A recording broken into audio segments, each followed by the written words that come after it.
So about 4.5 million people in the United States are about to be hit by something, but they don't really realize what is coming. Now, I want to address what this is, but also want to just give you a warning that even though 4.5 million people will be impacted because of this, millions, tens of millions more people will be affected as a result. So I will address that in just a moment. All I ask is one thing. It takes 2 seconds. Go ahead, hit that like button if you enjoy these daily updates. And now let's begin.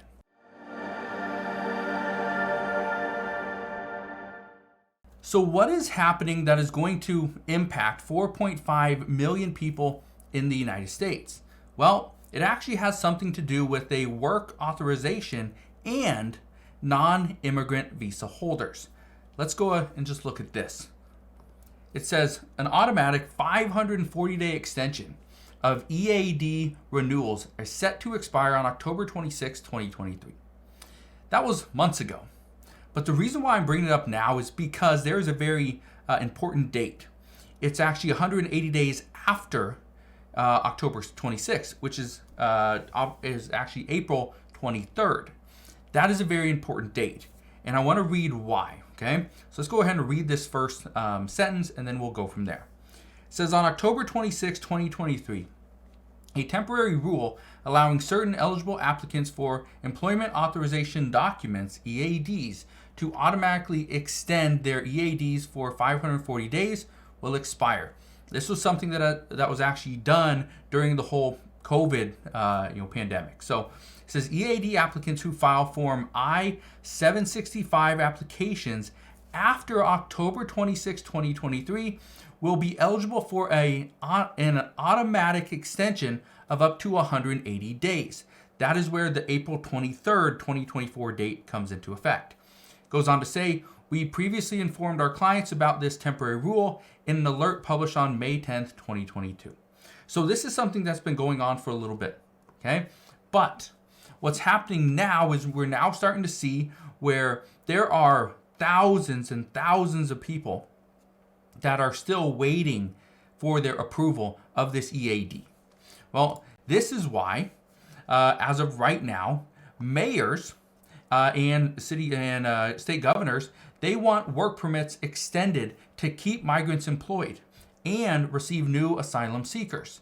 The problem that we're facing right now is there are still millions of open positions out there, but at the same time, there's also millions of people available to work that are currently on unemployment.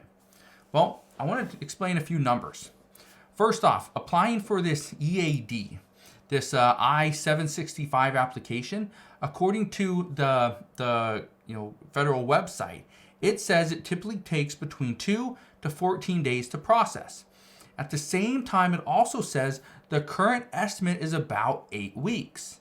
Okay, so even if you apply for this today, you should be able to get your authorization approval within 8 weeks. Well, let me explain something to you. This is not for illegal immigrants. Okay, this is for non-immigrant visa holders.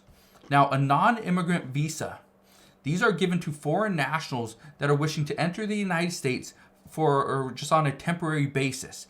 This could be things for tourism, could be for medical treatment, could be for business, temporary work, school, or any type of similar reason. That's a non-immigrant visa holder. Okay, so the reason why I wanted to show you this is because we've been getting a lot of reports, and I've seen a lot of reports from some, somewhat sketchy websites saying that mayors and governors are trying to get illegal immigrants a work permit. Now, there are some, but the majority are not trying to get illegal immigrants a work permit.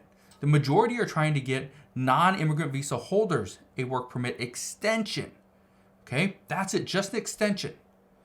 Now, one thing I can tell you though, there's a lot of discussions about this. Is this the right move?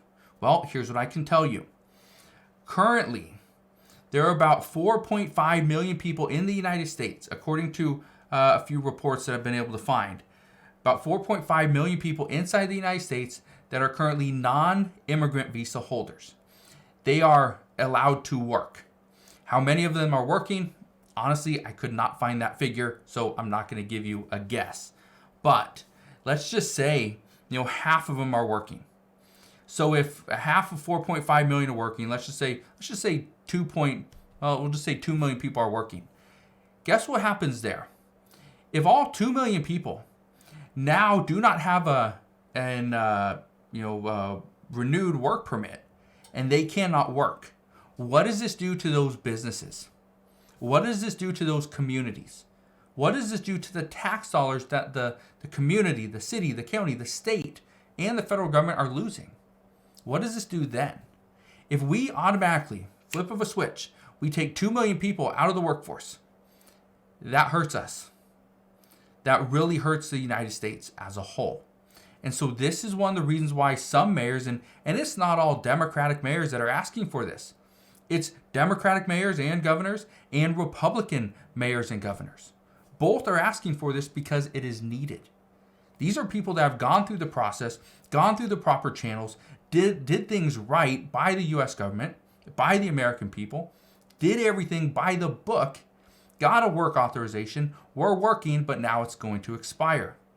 So, mayors and governors are asking the federal government to step in and allow a EAD renewal, expedite the process, or let's extend it another 100 days. Let's extend it another 365 days, or like in this case, we did it an automatic 540-day extension.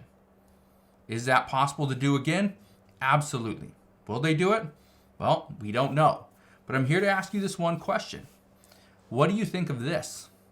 Do you think non-immigrant visa holders that have gone through the proper channels, did things the right way, should they get a work authorization? No. Most people say yes, because again, they've done it the right way. Now, here's what I can tell you. This is up for discussion. This is up for debate. Is this something that should pass? Well, according to a recent article that was done on February 12th or 13th, they're saying absolutely that is something that we need to discuss. But at the same time, that is being lumped in to all the border security issues. So right now, anything that has to do with immigrants, anything that has to do with the U.S. border, anything that has to do with work authorization, it's all getting lumped together. And the problem with that is that bill would never pass. A bill that's discussing work authorization, border security, anything regarding immigrants, fees for the USCIS, all those things, again, being lumped together, that bill is dead on arrival in both the Senate and the House. So that's what's currently being discussed. Let's pull these different priorities apart. Let's pull this legislation apart, make it individual bills, then we can discuss that. And when we have bipartisan support on one specific idea, we can take that and start putting it together into another package. But a package deal at this time is seen as highly unlikely. So that's currently where we're at. I just wanted to get your thoughts on that, explain what is currently being said, because again, there's a lot of shady websites out there saying that every single mayor, every single governor, every single lawmaker is pushing to give give illegal immigrants a work permit, when essentially that's not the case. So let me know your thoughts down in the comment section below. But as of today, that is what we know. So again, thank you guys for watching. Consider subscribing, and I'll see you guys on the next one.